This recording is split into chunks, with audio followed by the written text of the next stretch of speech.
Le récit de la dernière scène que Paul met par écrit pour les chrétiens de Corinthe est plus ancien que son équivalent dans les évangiles. Il daterait de l'année 55 environ, soit moins de 30 ans après l'événement lui-même.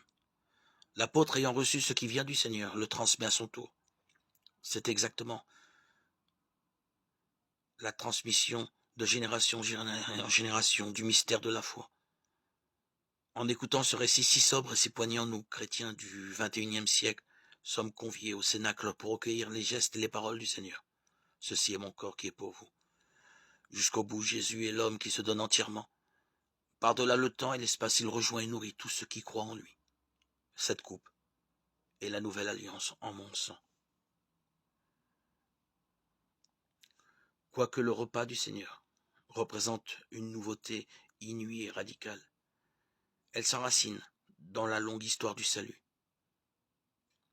L'alliance que Dieu noue avec Abraham est scellée par le sang des animaux. Elle inaugure une relation mouvementée où bien souvent le peuple d'Israël se montre ingrat et rebelle. L'alliance que le Fils scelle de son propre sang inaugure les temps nouveaux. Le peuple des croyants rassemblé des quatre coins de l'univers est appelé à se laisser guider par l'Esprit pour aimer et servir son Dieu et ses frères. Comment ne pas rendre grâce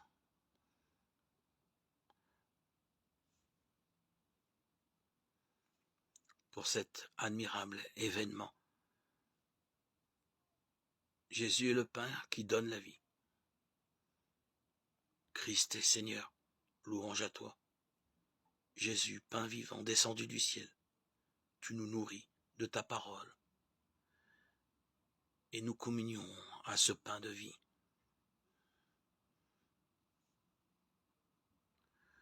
Invisible ô toi, lumière, présence, Christ Jésus, pain de vie, Dieu caché sous l'apparence, pain vivant, le seul qui rassasie.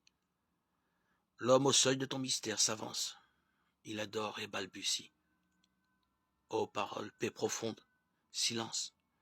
Le cœur simple te reçoit, il t'écoute en espérance, en esprit, en vérité, il croit.